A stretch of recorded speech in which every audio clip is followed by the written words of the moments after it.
So remember that it's important for you to understand a little bit about how partnerships work and partnership law in general, just because many of you will end up being part of partnerships at some point in your life.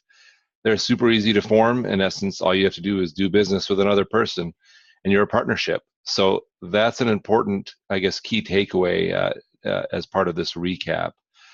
And also just recognize, I won't go through everything, but um, it's important to know that in a partnership, the individual partners have unlimited liability for anything that happens in the business. Meaning people can sue, as they sue the partnership, they're suing the partners and their personal assets as well. And that's actually one of the things we'll look at when we start looking at hybrid forms of business and corporations, is this protection of limited liability that comes about, which is why people are gravitating to those forms of business.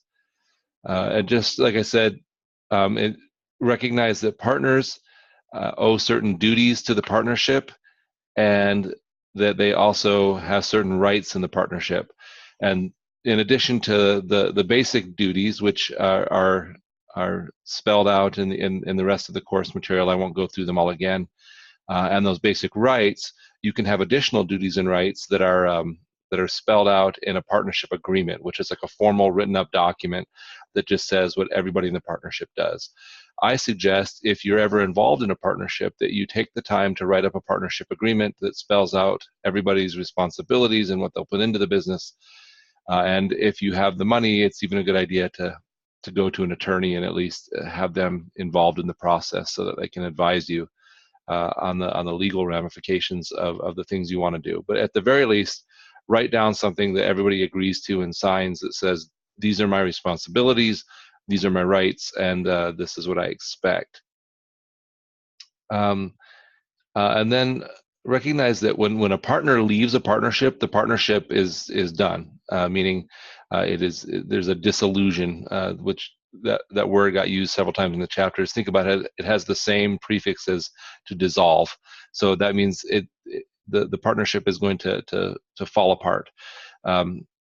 It's not a big deal because the remaining partners can choose to either continue the business, and then it will form a new partnership that kind of takes over from that point on, meaning any partner who left, then the partnership dissolved, they won't be liable for any decisions the new partnership makes. Still liable for things that were made while they were a partner, but nothing when it goes forward. So the new partners, or the partners who stay, can either form a new partnership or they can agree to dissolution, and then they do what's called winding up, which is finishing up business, paying off debts, and then dividing up the assets of the partnership between all the partners. So that's about it for partnerships.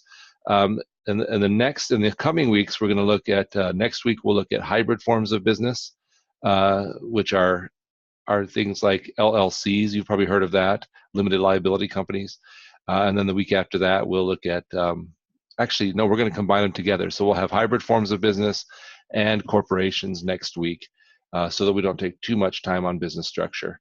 Anyway, have a great week. And as always, if you need anything, don't be afraid to reach out, and I'm here to help.